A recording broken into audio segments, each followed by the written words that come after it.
Tila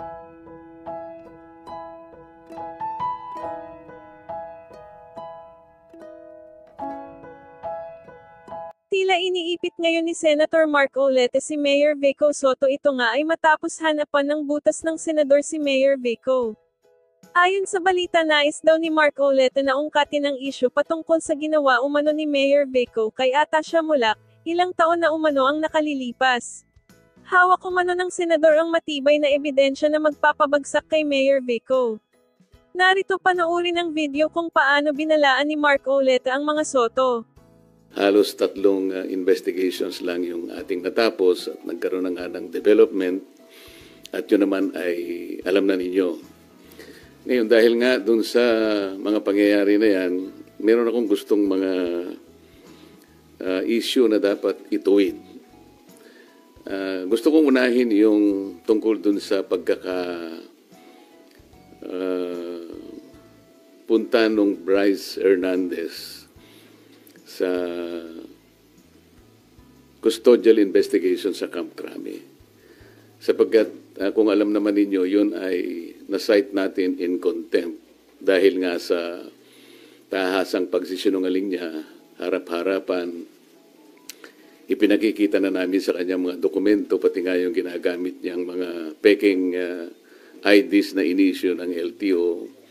Pero ganun pa rin ang pagkakatanggi-tanggi niya. Napilitan kami na i-contempt siya at nailagay nga siya sa custody ng ating Sergeant at Arms. Kalaunan po nung ako po ay mapalitan na bilang chairman ng Blue Ribbon Committee, ay bigla nga pong hiniram yata si Bryce Hernandez ng ating House of Representatives. Ngunit nalaman ko na hindi naman siya ibinalik sa dating legal custody na dito nga sa ating Senado. Ang tinatanong ko po sa ating Senate President, naging kondisyon naman ang pagpapahiram niya yung madalian at ligtas na pagbabalik kay Bryce Hernandez pagkatapos ng hearing. So tinatanong ko lang naman po siya, bakit naman nanatili siya sa custodial center ng Camp Crame?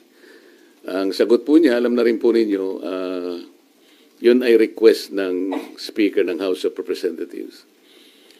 Na sa tingin po namin ay hindi naman yata tama sapagkat ang legal custody nga ay sa Senate. Ang sabi ko ay mukhang may sablay doon sapagkat muna yung kondisyon na ibinigay mo hindi tinupad. Pangalawa, kapag yun ay pinanatili mo sa Quezon City, sangayon na rin sa kanyang declaration, natatakot siya na pag ibinalik siya sa Senado, manganganib ang buhay niya. Parang binibigyan natin ng credence. Parang pinaniwalaan natin siya.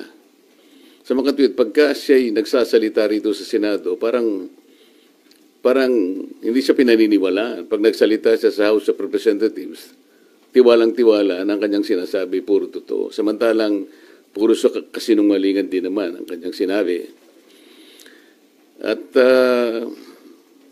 nung kami magkaroon nga ng konting huddle nung bumaba siya sa session hall, sinabi ko sa kanya, Mr. President, dapat naman sana nakonsulta mo naman ako kung siya ay tuluyan mong ilalagak sa pangangalaga ng custodial center ng Quezon City.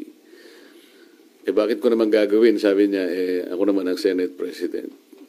Nakalimutan po niya na meron po tayong tuntunin sa Blue Ribbon Committee.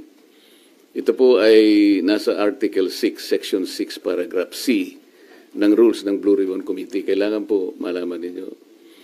Ang sinasabi po ron, yung witness na cited in contempt may be ordered to be detained in such a place as may be designated by the committee alone. Meron pong option doon or with the concurrence of the Senate President.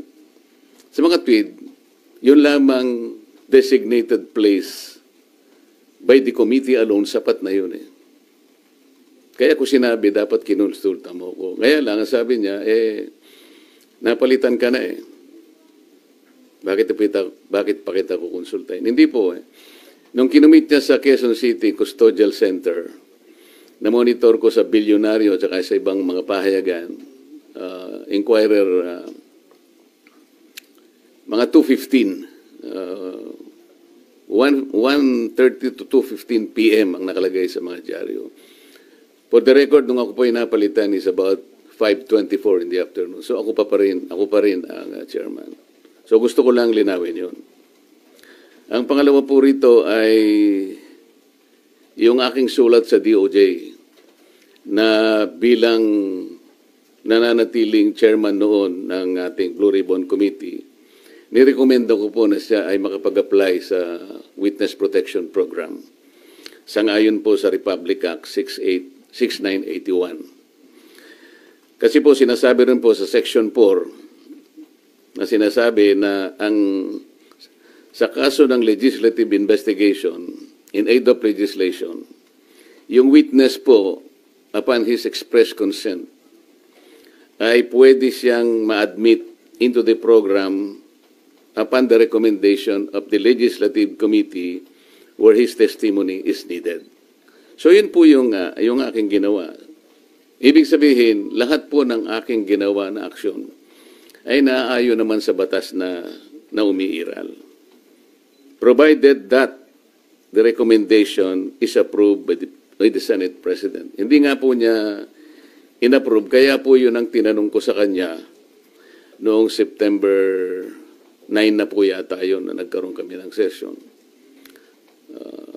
O September 10 na po yata yun.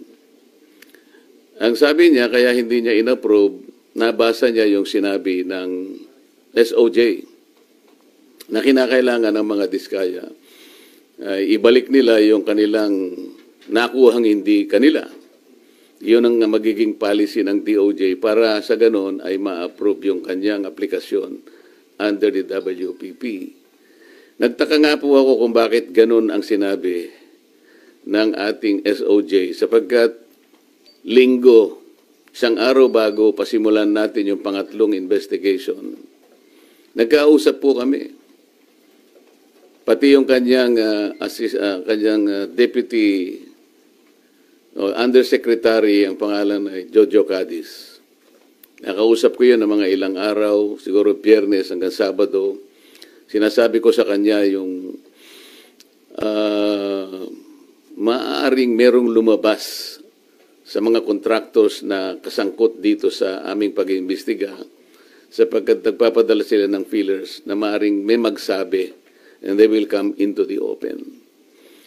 So I was looking at the possibility of granting them provisional immunity. Ang sabi naman nung Yusek Cadiz, mabuti po kanya i-refer ko rin sa ating SOJ. Sabi ko, tama-tama yan. Hanggang sa araw nga ng linggo, nagkausap kami personal. At tahasan niyang sinabi sa akin, pwede yan, sabi niya sa akin. Alam niyo naman, si Secretary Boying Rimulya, matalikong kaibigan yan, matagal kami nagsama sa House of Representatives. So pinanghawakan ko yung kanyang sinabi sa akin. Alam mo naman kanya, ang Senado ay kabatakan natin yan, lalong-lalo na sinusulong natin yung Whistleblowers Act. Sige, kanya, panindigan natin yan. So matibay po yung aking paniwala, malakas ang aking loob, kaya sumulat nga ako at inirekomenda ko nga na siya mapasa ilalim itong mag-asawang diskaya sa Witness Protection Program. So ako'y nalulungkot kung bakit ginawa yon. Nagpahayag ng gano'n ang ating Secretary of the Department of Justice. At yun naman ang ginawang basihan ng ating Senate President na hindi nga niya pwedeng pirmahan yung aking sulat.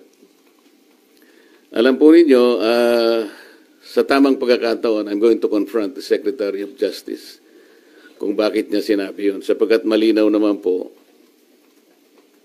sa batas. Ano po, kung titingnan po ninyo yung Section 3, isama na po ninyo yung Section 10 ng Republic Act 6981. Maliwanag po doon kung ano-ano ang mga requirements na kakailanganin para mapasa ilalim ng Witness Protection Program ang isang witness na nag-apply.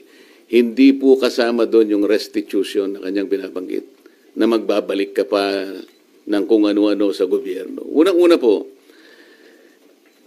ay nasa pag-iimbestiga pa lang po tayo eh. Kanino kukunin at paano i-determine yung halaga na ibabalik ng mga diskaya kung sakasakali? Wala po sa tuntunin ng batas.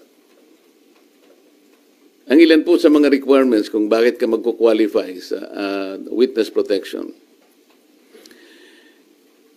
Yun pong offense na kung saan kakailanganin ng testimony is a grave felony.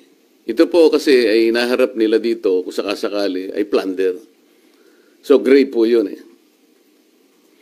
Yung testimony po ay substantially corroborated in its material points. Sinasabi ng mga diskaya, meron po kami dokumento eh. Dapat sana tuntunin nila. Meron po kami mga ledger. Hindi naman nila inahanap kung nasa ng mga ledgers. Dapat yun ang tanongin nila sa mga diskaya. Ang miyembro niya, siya o ang miyembro ng pamilya up to the second civil degree by consanguinity or affinity ay nasa threats, tinatakot. Maaari silang mamatay. Maaari silang puwersahin, takutin. Ito po yung mga requirements lang eh. At hindi siya law enforcement. Sa Section 10 sinasabi rin ang walang ibang direct evidence na maglilink sa mga iba. Kung kakailanganin mo ang kanyang testimony, isa sa requirement yun eh. Na sila they are not the most guilty. At hindi pa sila na-convict ng krimen involving moral turpitude. So makikita po ninyo rito, yung restitution na sinasabi ng Secretary of Justice, na yun naman ang pinagbasihan ng Senate President, hindi po kasama sa requirements para lang ikaw ay makapag-apply under the Witness Protection Program. Bakit po bumaligtad ang Secretary of Justice? Ngayon po sinasabi ni Senate President, nagmamadali daw po ako na mabigyan sila ng Witness Protection Program. Yun po yung sinasabi ng batas eh. Pag hiningi nila with their consent, sapagkat nanganganib ang buhay niya, hindi ka magmamadali. Ilalagay ko po ba sa kamay ko ang kaligtasan ng mag-asawa na yun? Sila po ay nagkusa, gumawa ng salaysay. At kung malalagay ang kanilang buhay sa alanganin, sa peligro, sa kamatayan, hindi ko hihintayin na dumating yun. Gagawin ko yung katungkulan ko sa ilalim ng batas. Kung sinasabi nila nagmamadali ako, maaaring nagmamadali ako sapagkat yun ang kailangan para sila'y mailigtas. Okay.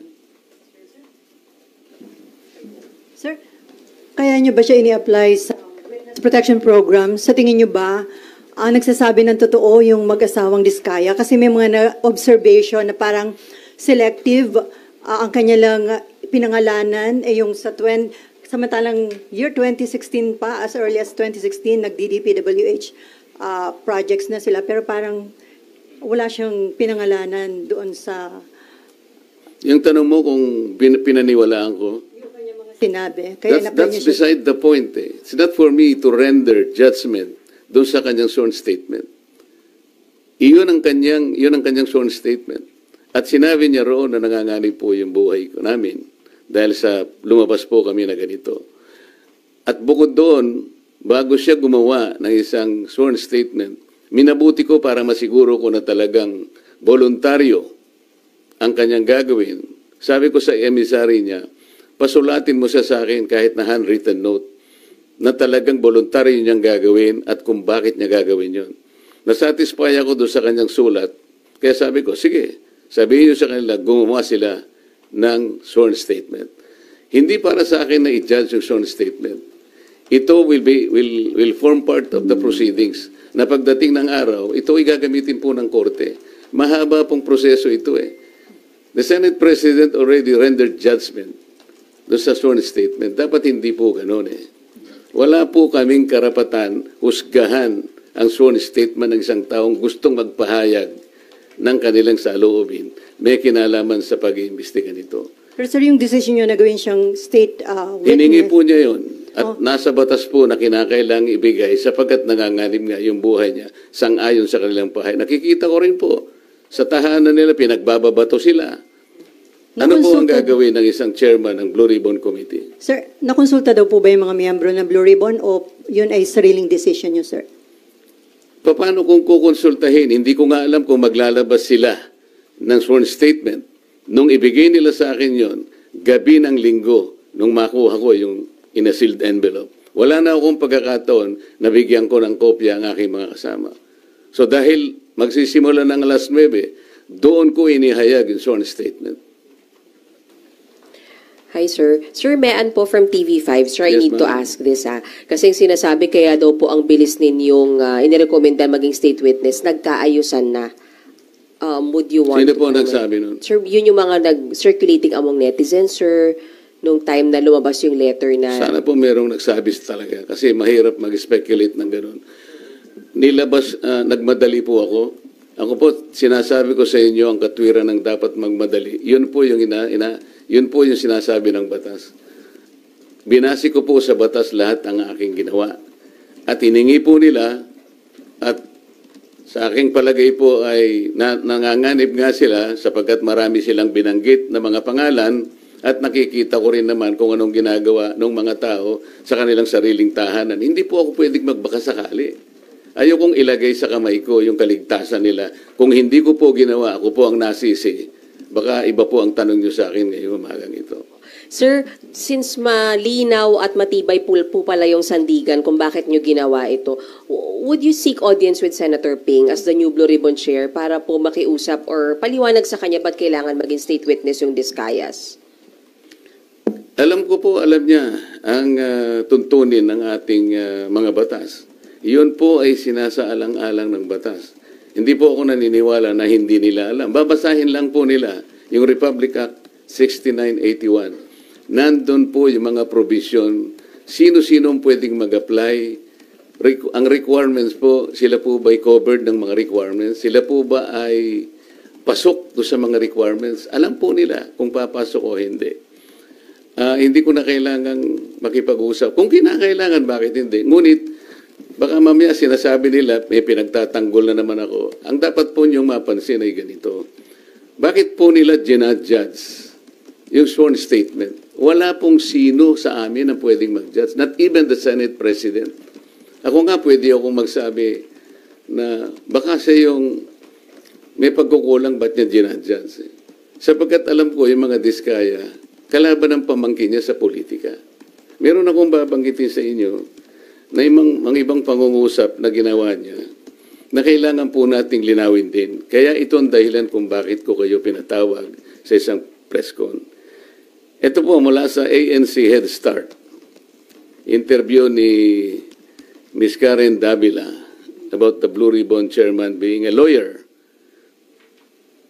Sabi po ni Senate President Soto, there is no such thing as a rule, dapat abogado yun.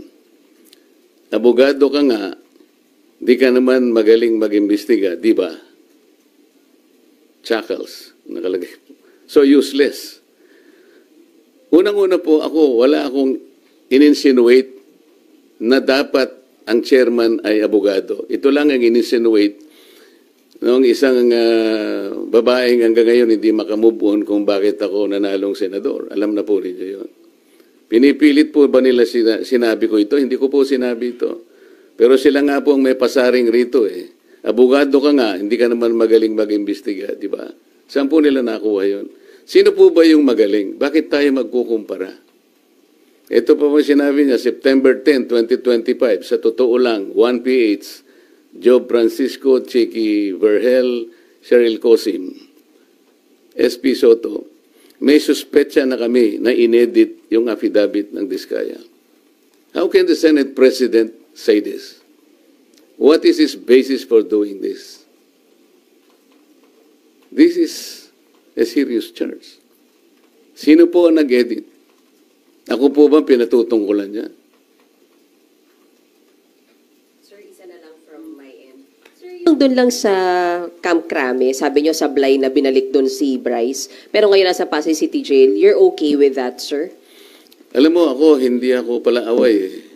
Ang gusto ko lang kasi, the processes of the Senate and the integrity of the inquiry will not be compromised. ang legal custody nasa Senate. Ang kondisyon na binigay ng Senate President, ibalik sa Senado. How come nag-relent siya sa request ng Speaker of the House of Representatives? Inconsequential yung request. The House of Representatives has nothing to do with the custodial authority of the Senate. Makukompromise tayo. Ngayon, nung sinabi nila na okay na ba sa'yo, nailagay na lang natin sa Pasay City. Para sa akin, okay na rin.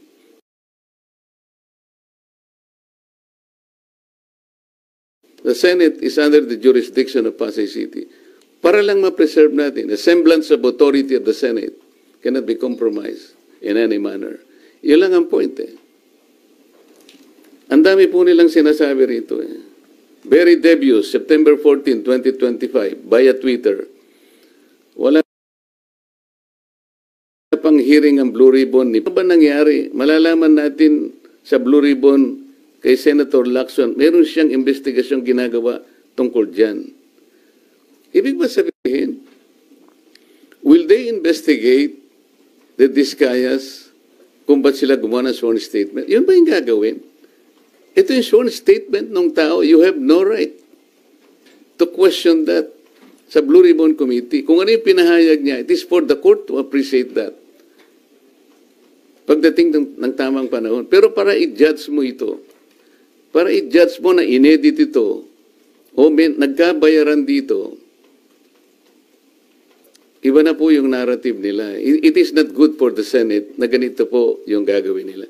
Kami po, hindi ako nakikipagkumpara kung sino yung magaling. Kung sino yung gagawa ng tama, yun po yung tama, yun po yung dapat nating gawin. Kahit kailan, hindi po ako nakipagkompetensya kung pag-uusapan yung pagganap ng tungkulin bilang isang senador. Ang Blue Ribbon, wala na hong obligasyon na i-verify yung veracity ng sworn statement ng isang testigo.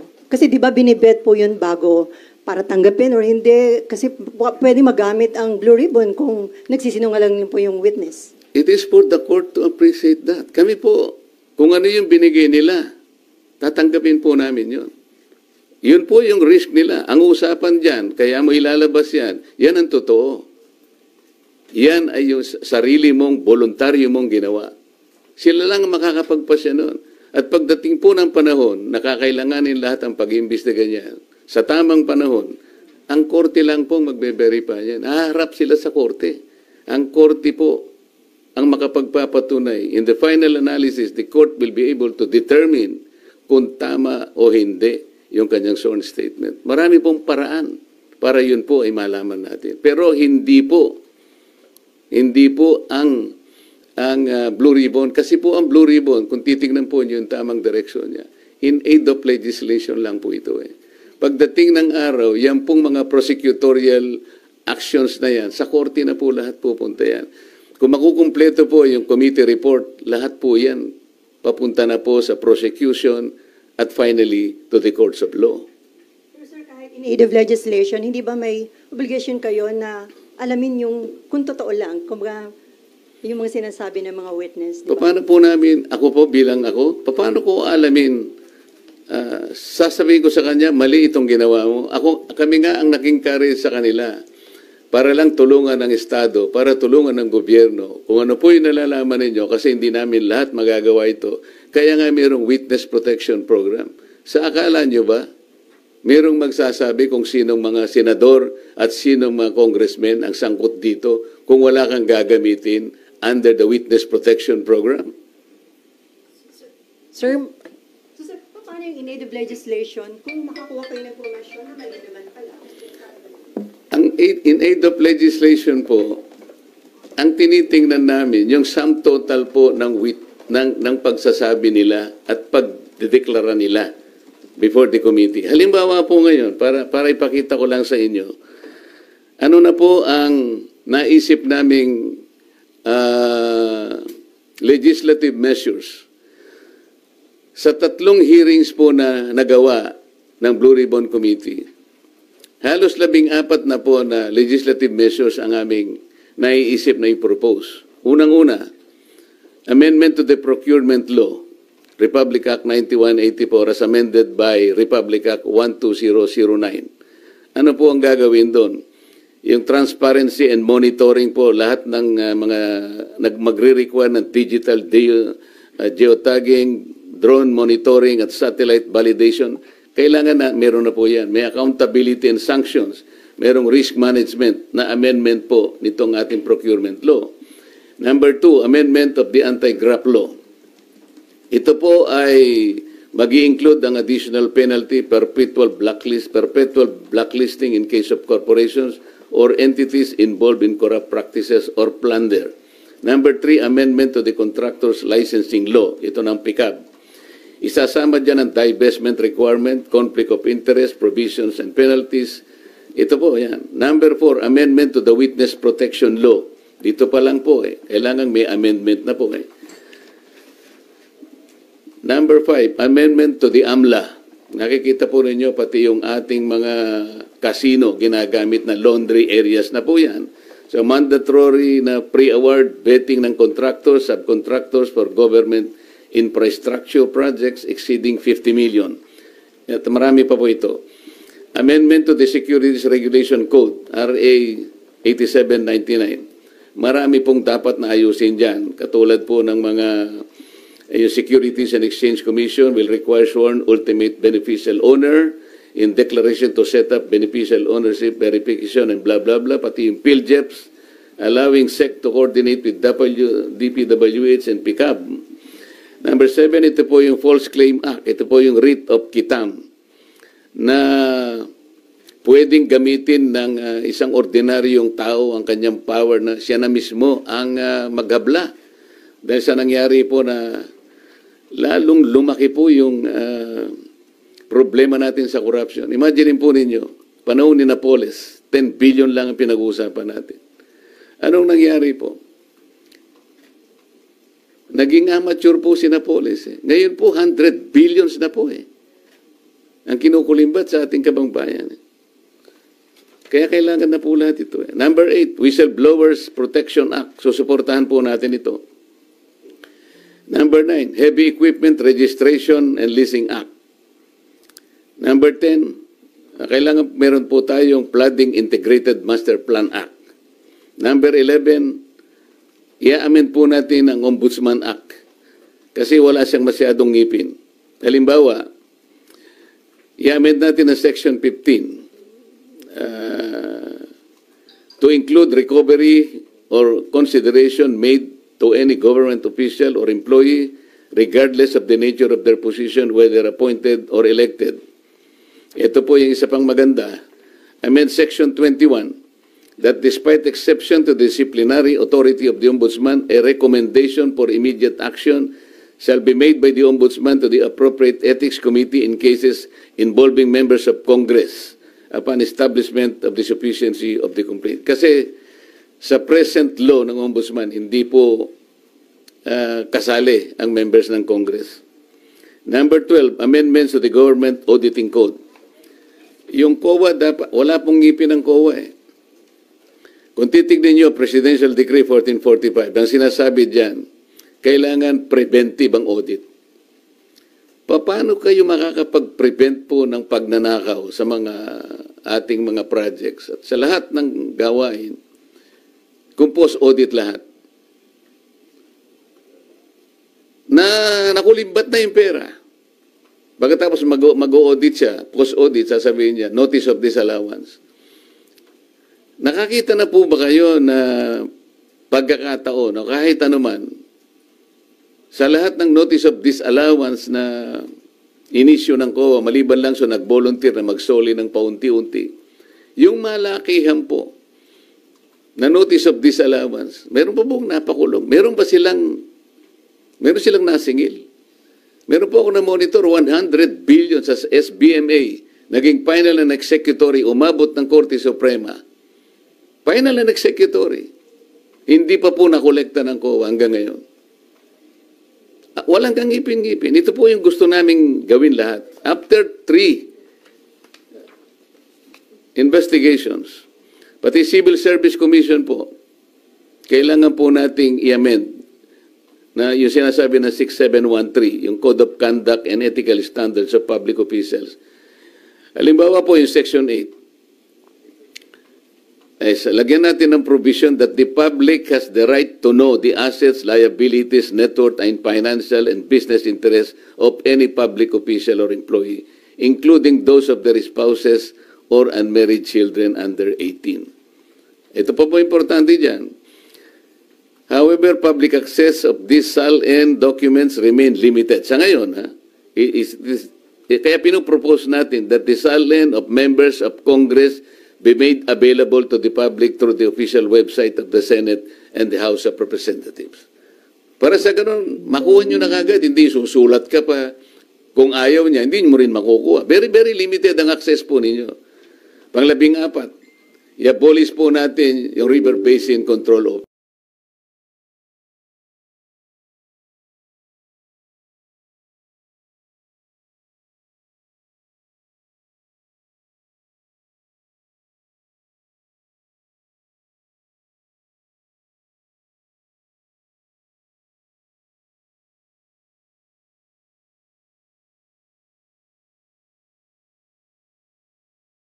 Ito po ay parkingan po ng mga pinoplot na mga opisyales na wala namang ginagawa. Isip-isipin po ninyo, 2,000...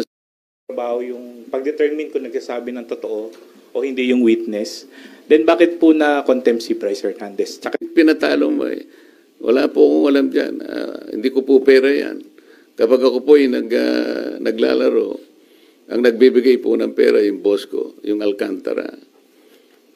Ito'y pambabastos na sa harap namin. Nandito na yung katwiran eh. Yung kay Diskaya, lumabas siyang mag-isa. Hindi ko anticipated kung ano yung nilalaman ng kanyang ano eh. I have no right to judge. Sabi ko nga sa inyo, pag natapos na lahat ng investigasyon, isa yun, maring iba pa ang lilitaw. Sa korte na po, gagamitin po lahat yun. And the court is the proper place para i-determine po yung veracity or otherwise nung kanyang paglalahad. So, what do you make of the allegation of Bryce Hernandez na may mga senador na tumanggap din po ng kickback from the flood control projects? Ang pagkakaiba kasi, ayokong i-judge din yun. Ano? Ang sasabihin ko lang sa inyo, nung lumabas yung mag-asawang Diskaya, it was in response doon sa aking ipinload nung second hearing na kayo po, tulungan nyo kami. Baka gusto nyo magsabi na ng totoo, ang maipapangako namin sa inyo, merong tayong batas na maaaring mag-cover sa inyo. You take advantage of this. Isipin po ninyo, kako, sapagkat maaaring maharap kayo sa plunder kung sakasakaling dumating ang panahon, ito po yung may latag lahat sa korte. Baka po ako maging maganda para sa inyo. Walang madali. Pare-parehong mahirap to. Ngunit makakapamili kayo, maaaring makaiwas kayo sa criminal prosecution, maaaring ang gawin na lang ng gobyerno ay civil liability na lang. So, in response to that, parang in-explore naming possibility, may lumabas nga. Ito nga yung Diskaya.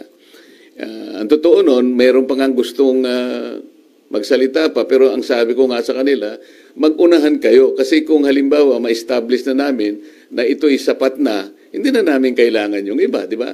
Kasi isa sa mga requirements ay yung masasubstantiate yung mga in material points, lahat ng mga premises. Kung na-establish na halimbawa sa magitan nito, kalabisan na yung iba pa. Kaya namin pinload yun. Ngayon, yung paglabas ni Diskaya, wala siyang, hindi siya under custody eh.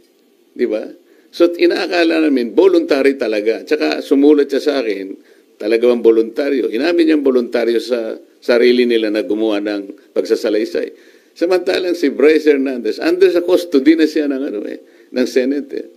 Sa palagay mo, voluntary pa yon. Ako sa akin lang, gusto kong ibalik sa inyo, voluntaryo pa ba yung kaya ka nandun ka na eh, gigisain ka na naman ng House of Representatives eh. At meron nga mga nag-text sa akin na mga ibang tao na tumutulong sa ibang mga partido, meron daw mga congressman doon na nagsabi o nagsasuggest, maglaglag ka na rin ng mga senador para hindi kayo makontempt. So, malalagay sila sa pressure eh.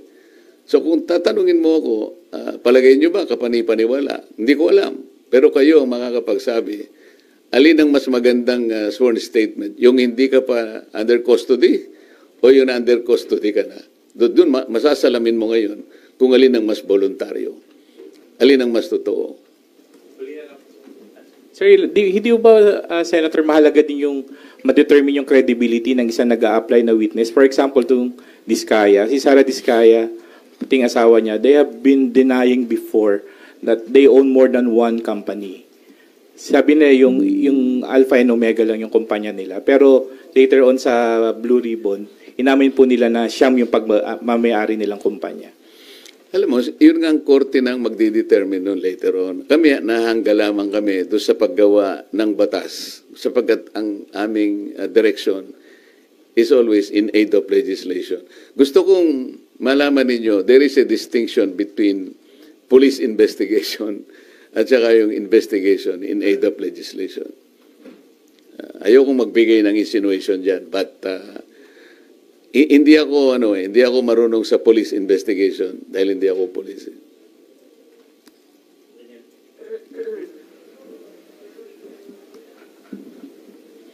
Hi sir, Daniel po from PTV4. Yes. Sir, ano po yung any thoughts lang siguro or nilook forward nyo doon sa tinayo po na Independent Commission for Infrastructure? Ateneo, ano yun? Independent Commission po. Yung ICI, wala naman akong, baka sakaling makatulong naman yun, bakit hindi? Ang gusto ko lang sanang makita ninyo, lalo na kayong mga members ng media, kailangan mag-fit sila dun sa tinatawag na Independent Commission. Sino yung magiging opisyal na hihirangin na magko-compose ng Independent Commission? How independent can they be? Yung probity na hinahanap, wala ba silang kulay politika? Sila ba ay magpapahayag na kahit kailan hindi sila tatakbo sa opisina ng pampolitika? Para sa ganun ay yung gagawin nila ay talagang independent of anything. Para paniwalaan. Kasi yun ang importante, kailangang paniwalaan. Pagkatapos, are they competent na makita ito? Gaano katagal? Kasi ang pinag-uusapan natin, kailangan matigil na kagad ito eh.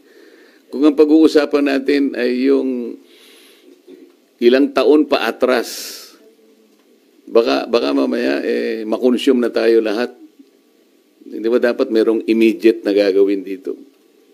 Kaya ngayong sa amin, in aid of legislation, kailangang mailatag kaagad. Yung mga batas na kailangan, ma-address natin kaagad.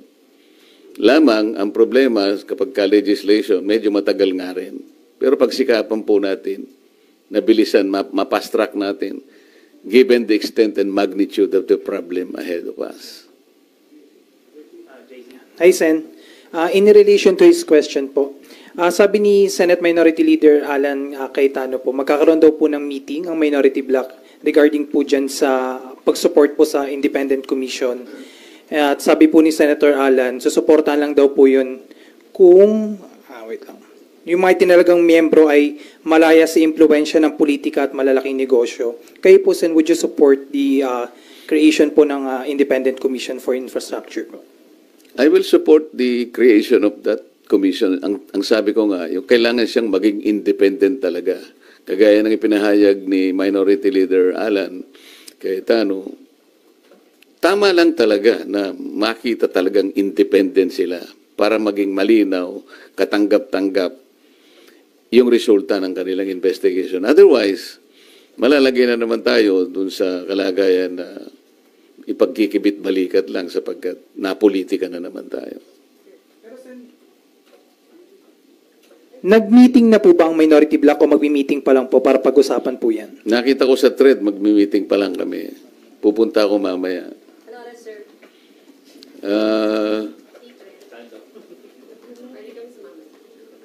Parang lunch yata eh. Pero quick lunch lang siya kasi kailangan namin makabalik dahil may session, hindi ba?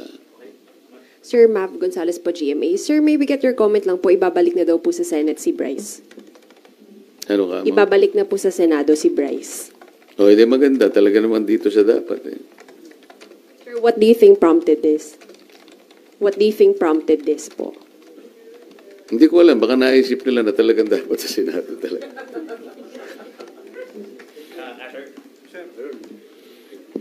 Sir, good morning po. Asher Kadapan Jr. from UNTV. Sir, tanong lang, ano po yung recommendation na dapat na maging direction po ng Blue Ribbon Committee investigating the anomalous flood control project? Nakausap niyo na po ba si Senator Ping about it? Ano yung huling tanong mo? Nakausap niyo na po si Senator Lacson about it? Direction po lang. Kailangan ba kaming mag-usap? Kasi sila nga yung nagsasabi na mali daw ang direction ko. So, baka sila yung tama yung direction. Tingnan na lang natin, di ba? Hindi ko kasi alam kung bakit sinabi ni SP Soto na tingin namin mali yung direction. Marami raw dissatisfied sa mga kasama namin. Sino kaya yung kasama namin dissatisfied? Baka si House Speaker Romualdez lang ang dissatisfied doon sa paraan ng aming pag-imbestiga. Sabi ko nga sa inyo, committee investigation is not police investigation. Hindi yung nag-iimbestiga na pagkatapos meron pang separate investigation. Sa aking palagay ay hindi sana nangyari yun. Merong lugar dito, meron sa Arayat, meron sa Nauhan, Mindoro, meron sa ganito. Bakit pa isa-isang ganon? Ano ba yun? Meron ng Blue Ribbon Committee. Ba't kinakailangan magsagawa pa ng individual investigation ng bawat isa sa amin? Meron naman kaming Blue Ribbon. What does that suggest to you? Kasi sa House of Representatives na kung saan nagtagal ako, pagka yung isang subject matter tinitake up na sa committee, wala nang nagpe-privilege speech. At least sa House of Representatives. Sa Senate siguro baka wala namang rules na gano'n. Pero sa tingin ko, kahit na walang rules dito, pagka tinitake up na sa Blue Ribbon Committee, I think the common decency requires na wala na dapat yun. Kasi parang nagpapaligsahan eh. Hindi maganda. Sen, last lang na po sa akin. Bukod po sa pagkompronta, sabi niyo kay SOJ Remulla, meron po ba kayong ibang mga plano pang gawin to pursue providing protection sa mga diskaya, or are you still going to pursue it? Yun lang ang alam ko kasi yun ang nasa batas lang eh. Kasi baka kung meron pa akong gagawin, sasabihin nila, kinakatigan siya o inaapoyohan. Ayaw kong isipin ninyo na meron akong kinakampihan dito.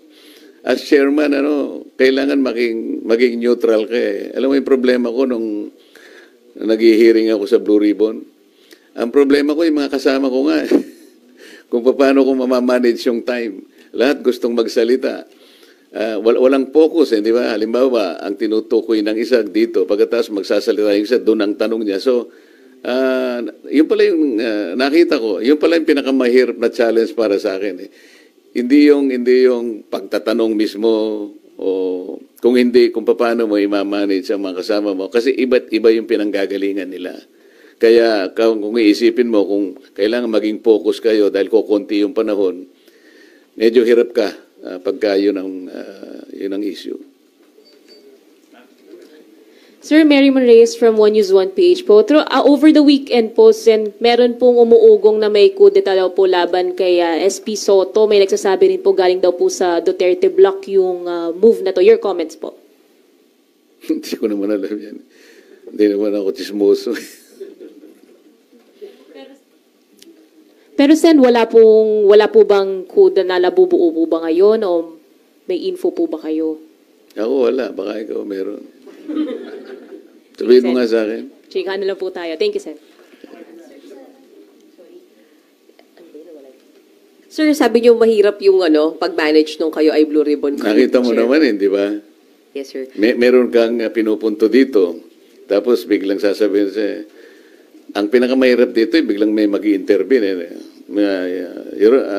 Mr. Chair, may I intervene? Of course, yung papayagan ako. Yun ang marami. Kaya kung minsan may nagseselos, ikaw kanya, hindi ka naman fair salita na salita. Paano mong gagawin? Nang intervene ito, papayagan pagkatapos, tapos yan naman, nandun pa siya rito.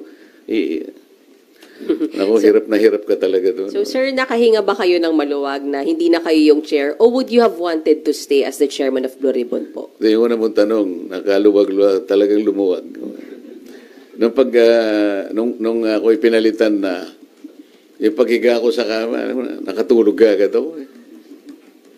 So ayaw nyo na rin, sir? Or would you have wanted to stay, sir, as the chair?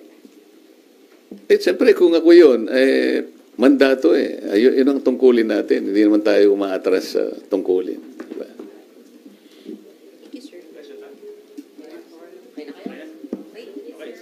Okay, salamat sa inyong lahat. Parang in-explore naming possibility. May lumabas nga. Ito nga yung Diskaya.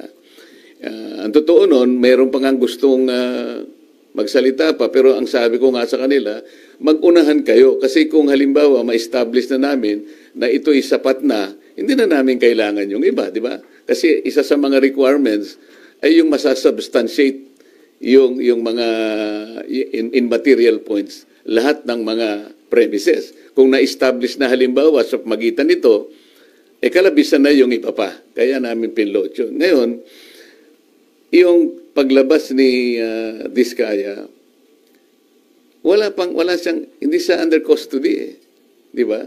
So, inaakala namin, voluntary talaga. Tsaka sumulat siya sa akin, talagang voluntaryo. Inamin niyang voluntaryo sa sarili nila na gumawa ng pagsasalaysay. Samantalang si Bryce Hernandez, under sa custody na siya ng Senate. Sa palagay mo, voluntary pa yon? Ako sa akin lang. Gusto kong ibalik sa inyo, voluntaryo pa ba yung kaya ka nandun ka na gigisain ka na naman ng House of Representatives At meron nga mga nag-text sa akin na mga ibang tao na tumutulong sa ibang mga partido. Meron daw mga congressman doon na nagsabi o nagsasuggest, maglaglag ka na rin ng mga senador para hindi kayo makontempt. So, malalagay sila sa pressure So, kung tatanungin mo ako, palagay nyo ba kapani-paniwala? Hindi ko alam. Pero kayo ang makakapagsabi, alin ang mas magandang sworn statement? Yung hindi ka pa under custody o yung under custody ka na? Doon masasalamin mo ngayon kung alin ang mas voluntaryo. Alin ang mas totoo. Sir, hindi ba, Senator, mahalaga din yung ma-determine yung credibility ng isang nag-a-apply na witness? For example, itong Diskaya, si Sara Diskaya, puting asawa niya, they have been denying before that they own more than one company. Sabi na yung Alpha and Omega lang yung kumpanya nila. Pero later on sa Blue Ribbon, inamin po nila na siyam yung pagmamayari nilang kumpanya. Alam mo, yun nga ang korte nang magdidetermine nun later on. Kami, nahangga lamang kami doon sa paggawa ng batas sapagkat ang aming direction is always in aid of legislation. Gusto kong malaman ninyo, there is a distinction between police investigation at saka yung investigation in aid of legislation. Ayokong magbigay ng insinuation dyan, but hindi ako marunong sa police investigation dahil hindi ako police.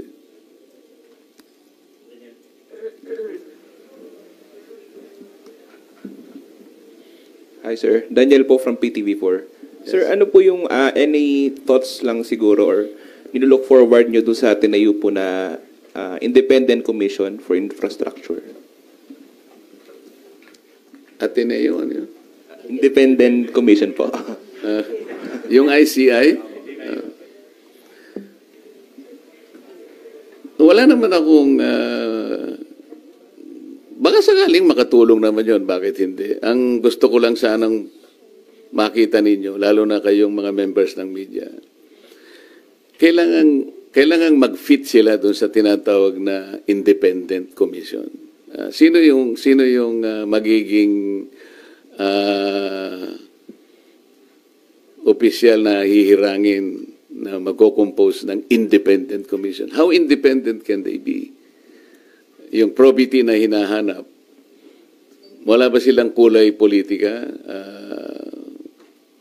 Sila ba ay magpapahayag na kahit kailan hindi sila tatakbo sa opisina ng pampolitika? Para sa ganon ay yung gagawin nila ay talagang independent of anything.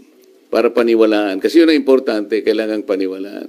Pagkatapos, are they competent na makita ito? Gaano katagal? Kasi ang pinag-uusapan natin, kailangan matigil na kagad ito. Kung ang pag-uusapan natin ay yung ilang taon pa atras, baka mamaya makonsume na tayo lahat. Hindi ba dapat merong immediate na gagawin dito? Kaya ngayong sa amin, in aid of legislation, kailangang mailatag kaagad. Yung mga batas na kailangan, ma-address natin kaagad. Lamang, ang problema kapag ka-legislation, medyo matagal nga rin. Pero pagsikapan po natin, nabilisan, mapast-track natin, given the extent and magnitude of the problem ahead of us. Hi, Sen. In relation to his question po, sabi ni Senate Minority Leader Alan Cayetano po, magkakaroon daw po ng meeting ang Minority Bloc regarding po dyan sa pag-support po sa Independent Commission. At sabi po ni Senator Alan, susuportahan lang daw po yun kung, yung mga tinalagang miyembro ay malaya sa impluensya ng politika at malalaking negosyo. Kayo po, Sen, would you support the creation po ng Independent Commission for Infrastructure? I will support the creation of that commission. Ang sabi ko nga, yung kailangan siyang maging independent talaga. Kagaya ng ipinahayag ni Minority Leader Alan Cayetano, tama lang talaga na makita talagang independent sila para maging malinaw, katanggap-tanggap yung resulta ng kanilang investigation. Otherwise, malalagay na naman tayo dun sa kalagayan na ipagkikibit-balikat lang sapagkat napolitika na naman tayo. Nag-meeting na po ba ang Minority Bloc o mag-meeting pa lang po para pag-usapan po yan? Nakita ko sa thread, mag-meeting pa lang kami. Pupunta ako mamaya.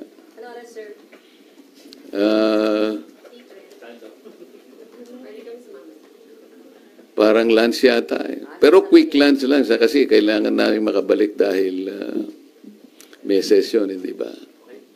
Sir Mav Gonzales po, GMA. Sir, may we get your comment lang po, ibabalik na daw po sa Senate si Bryce. Ano ka, ma'am? Ibabalik na po sa Senado si Bryce. O, hindi maganda. Talaga naman dito sa dapat eh. Sir, what do you think prompted this? What do you think prompted this po? Hindi ko alam. Baka naisip nila na talagang dapat sa Senado talaga.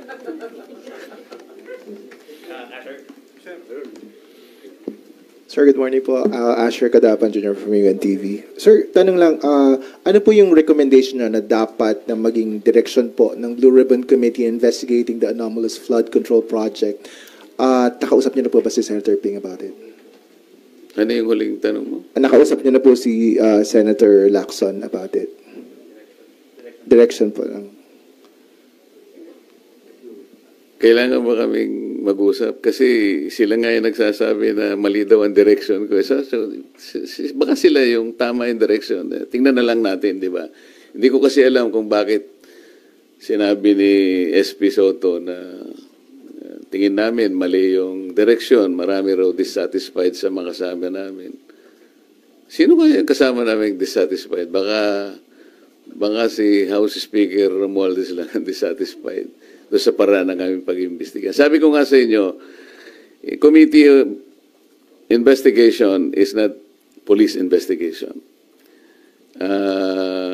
Hindi yung nag-iimbestiga na pagkatapos meron pang separate investigation. Sa aking palagay ay hindi sana nangyari yun. Merong lugar dito, meron sa Arayat, meron sa Nauhan, Mindoro, meron sa ganito. Bakit pa isa-isang ganon? Ano ba yun? Meron ng Blue Ribbon Committee. Ba't kinakailangan magsagawa pa ng individual investigation ang bawat isa sa amin? Meron naman kaming Blue Ribbon. What does that suggest to you? Kasi sa House of Representatives na kung saan nagtagal ako, pagka yung isang subject matter tinitake up na sa committee, wala nang nagpe-privilege speech. At least sa House of Representatives. Sa Senate siguro, baka wala namang rules na gano'n. Pero sa tingin ko, kahit na walang rules dito, pagka tinitake up na sa Blue Ribbon Committee, I think the common decency requires na wala na dapat yun. Kasi parang nagpapaligsahan. Hindi maganda. Sen, last lang na po sa akin. Bukod po sa pagkompronta, sabi nyo kay SOJ Remulla, meron po ba kayong ibang mga plano pang gawin to pursue providing protection sa mga diskaya, or are you still going to pursue it? Yun lang ang alam ko kasi yun ang nasa batas lang eh. Kasi baka kung meron pa akong gagawin, sasabihin nila, kinakatigan siya o inaapoyohan. Ayaw kong isipin ninyo na meron akong kinakampihan dito. As chairman, kailangan maging neutral ka eh. Alam mo yung problema ko nung nag-hearing ako sa Blue Ribbon? Ang problema ko yung mga kasama ko nga. Kung paano ko mamamanage yung time. Lahat gustong magsalita. Walang focus eh, di ba? Halimbawa, ang tinutukoy ng isa dito, pagkatapos magsasalita yung isa, doon ang tanong niya. So, yun pala yung nakita ko, yun pala yung pinakamahirap na challenge para sa akin eh. Hindi yung pagtatanong mismo o kung paano mo i-manage ang mga kasama mo. Kasi iba't iba yung pinanggagalingan nila. Kaya kung iisipin mo kung kailangan maging focus kayo dahil kukunti yung panahon, medyo hirap ka pagka yun ang issue. Sir, Mary Reyes from One News One PH po. Over the weekend po, meron pong umuugong na may kudeta daw po laban kay SP Soto. May nagsasabi rin po galing daw po sa Duterte Block yung move na to. Your comments po. Hindi ko naman alam yan. Hindi naman ako chismoso. Pero Sen, wala po bang kuda na nabubuo po ba ngayon o may info po ba kayo? Ako wala, baka ikaw meron. Sabihin mo nga sa akin. Chika na lang po tayo. Thank you, Sen. Sir, sabi niyo mahirap yung pag-manage nung kayo ay Blue Ribbon. Nakita mo naman di ba? Yes, sir. Meron kang pinupunto dito, tapos biglang sasabihin siya, ang pinakamahirap dito biglang may mag-i-intervene. Mr. Chair, may I intervene? Of course, papayagan ako. Yun ang marami. Kaya kung minsan may nagseselos, ikaw kanya, hindi ka naman fair eh. Salita na salita. Paano mong gagawin? Nang intervene ito, papayagan pagkatapos. Tapos yan naman, nandun pa siya rito. Naku, hirap ka talaga doon. So, sir, nakahinga ba kayo ng maluwag na hindi na kayo yung chair? Or would you have wanted to stay as the chairman of Blue Ribbon po? Yung una mong tanong, nakaluwag-luwag, talagang lumuwag. Nung ako'y pinalitan na, yung paghiga ko sa kama, nakatulog agad ako. So ayaw nyo na rin, sir? Or would you have wanted to stay, sir, as the chair? Siyempre, kung ako yun, mandato Yun ang tungkulin natin. Hindi naman tayo umaatras sa tungkulin. Diba?